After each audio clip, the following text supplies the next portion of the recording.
and I finally looked up for the very first time and I was completely speechless.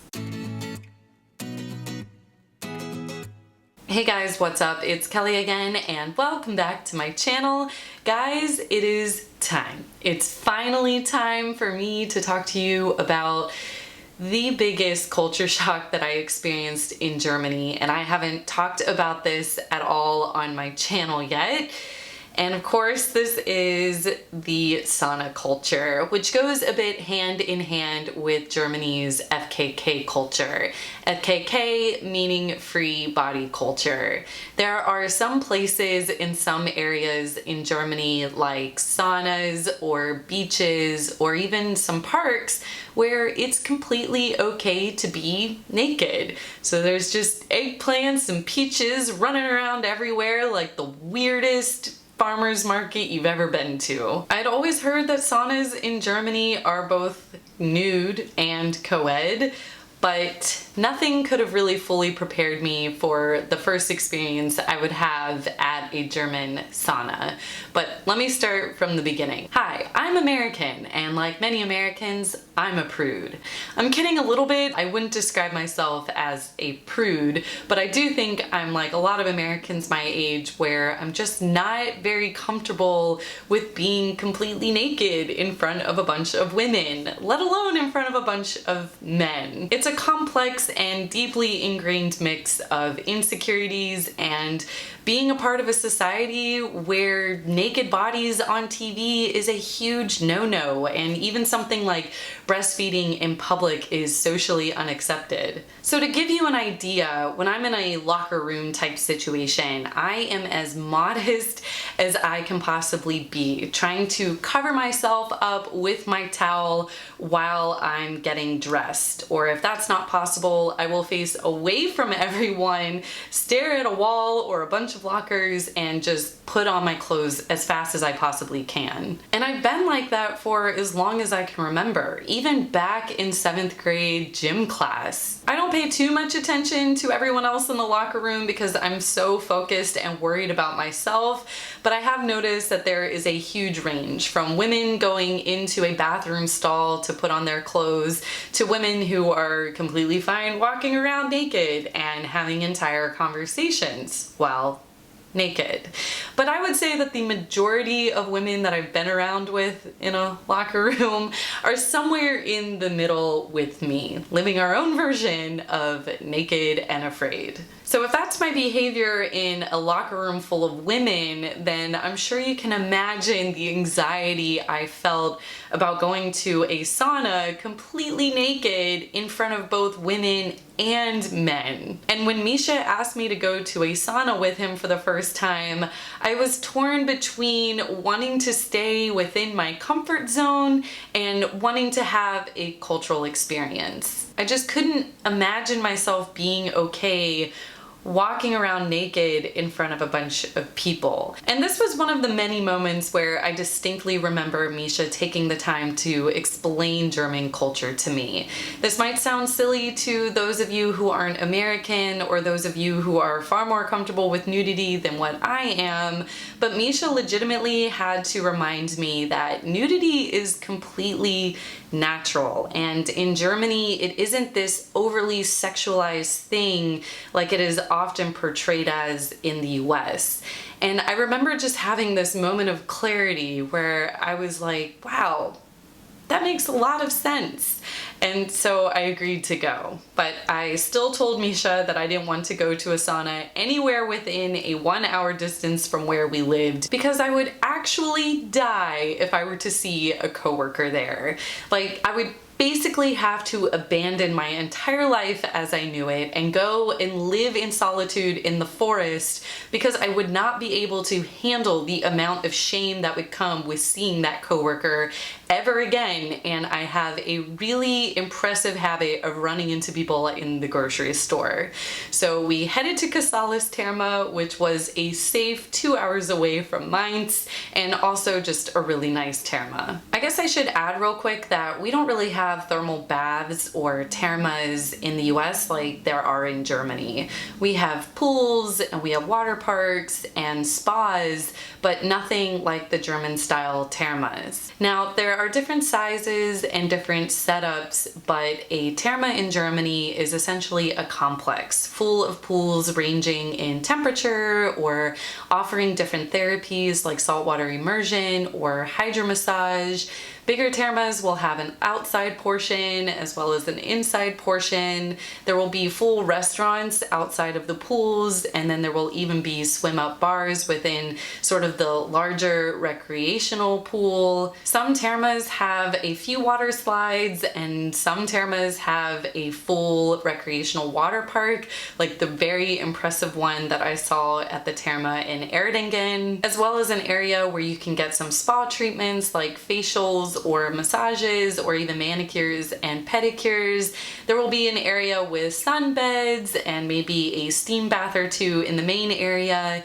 And then, of course, the part that I'm talking about, which is the sauna. At some termas, you have to pay extra in order to get into the sauna, and so it's sort of a part that is blocked off from the rest of the terma. And then in some termas, you don't have to pay extra at all, so it's quite a bit more accessible. But regardless of the circumstance, you have to remove your swimsuit either before walking into the sauna or right when you walk in. There might be a little area for you to be able to change out of your swimsuit. Now, from what I understand, the purpose in not wearing a swimsuit is to try and minimize the amount of bacteria in the sauna area, since we all know that heat and moisture is sort of a bacterial breeding ground. And since swimsuits can serve as a refuge for bacteria, they are verboten. All right, so back to my story. Misha and I arrived to the Casales Terma and we spent a good several hours just exploring and enjoying the different features at that terma. I think these places are so great to go to and enjoy a nice, relaxing afternoon when you have some extra time. And I specifically enjoy when a terma has a saltwater immersion bath like this one did, because it's so nice to just lay back and float easily and feel completely weightless. That is until you get some salt water in your mouth or in your eye. Please make sure you don't touch your eye when you're in one of these pools.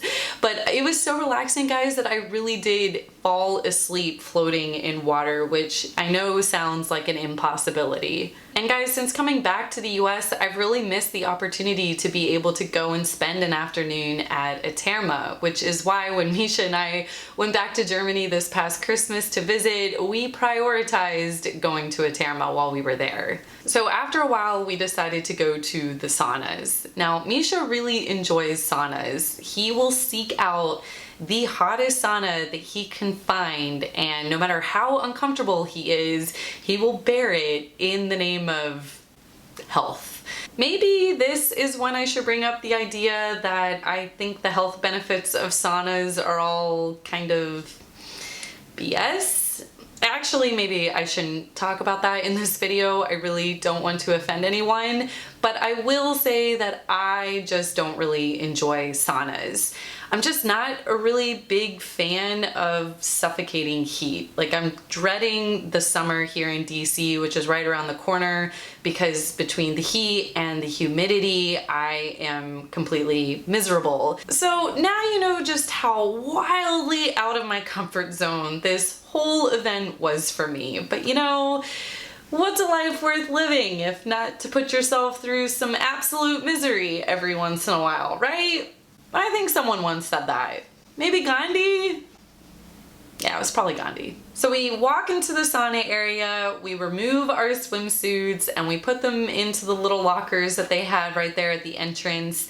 And I finally looked up for the very first time, and I was completely speechless. For one, I realized that I was one of the youngest people in the sauna by far. Now, this hasn't been consistently true for every sauna I've gone to, but at this particular sauna, on this particular day, at this particular time, it was true. I think the average age was about 50, and it was a lot of men. But most importantly, nobody even looked toward Misha and I, which is when I had a sudden realization. These were all people who have seen hundreds upon hundreds of naked bodies, and really, I was just one more naked body to them. Coming from a society where nudity is considered to be a sin, really for a lack of a better word, I hadn't realized how much that had affected me, and I wouldn't even consider myself to be very prudish. But being in an environment where everyone was naked and nobody cared, guys, it was life-changing for me for more reasons than what I can really get into in this video. But I can't help but wonder how being exposed to something like this earlier on in my life would have influenced me. Would I be, I don't know, more confident as a person? I've spent so much energy in my life being insecure about my body, and now I'm wondering what my life would have looked like if I had felt more comfortable in my own skin and been able to spend all of that energy instead on something that actually matters, like schoolwork. Would I maybe be good at math if we had FKK culture in the US? I mean, probably not. But maybe. Probably not. But let's take it even further. How would having something like this not impact just me, but American society? Would having FKK culture in the US make the US look differently than how we know it today? Would it normalize not only nudity, but maybe also sex? Would Madonna, who became famous for being on the forefront of sexual expression, even have existed as a pop icon? Would this normalization of sex lend itself to something like legalizing prostitution? I don't know the answers to these questions. I obviously can only hypothesize, but I would really love to have some discussions with you guys and hear your thoughts on it and what you think about it. So anyway, back to the sauna. After I had my big moment of realization, Misha and I walked around trying out the different saunas. He was definitely enjoying them. I was definitely suffering through them. And aside from the fact that I saw more eggplants than I've ever seen at the produce section at Aldi, which is a lot. It's a lot of eggplants. The whole nudity factor really became a non-factor. The only thing that I found just a bit maybe uncomfortable were the larger and very well lit saunas where everyone's sort of just sitting across from each other, naked, sweating, and doing nothing but sitting there naked and sweating. And so you're just sort of stuck looking around the room, letting your eyes make their rounds as your brain searches for anything interesting to think about aside from how hot you are in that exact moment, and focusing on being able to breathe through all of that heat. And you sort of just make awkward eye contact with everyone in the room at least 5 times over. Yeah, that was a little bit uncomfortable for me, but I think it would have been just as uncomfortable if we had all been fully clothed. Maybe just a bit less uncomfortable, but that's like the difference between a yam and a sweet potato, and honestly, nobody knows the difference. So is there even really a difference? So that was my first sauna experience, my first of many sauna experiences, as I enjoyed it so much that Misha and I really started to explore different thermas all across Germany. And while I don't think that I will ever become a fan of essentially sitting in an oven, as for nudity and the German FKK culture I experienced through saunas, I think it's great. And like I said earlier, it was life-changing for me, and it certainly changed my attitude toward nudity and my own body, and I'm thankful for that. Alright guys, that's all I've got for you for this video. I know it was a lot more personal of a video than what I'm used to doing on my channel, so I hope you liked it, and if you did, don't forget to give it a big thumbs up. If you haven't subscribed to my channel yet, make sure you hit that subscribe button and click the bell so you get notified every single time I post a new video. Thanks so much to my patrons for all the support support you've given me, and I will see you guys next time. Bye! Hey guys, make sure you find me on Instagram at Kelly Does Her Thing. I'm always posting stories on there that show bits of US culture, German influence in the US, and glimpses of my life in DC. I'll even post different things to supplement the content of my videos, so go find me on Instagram.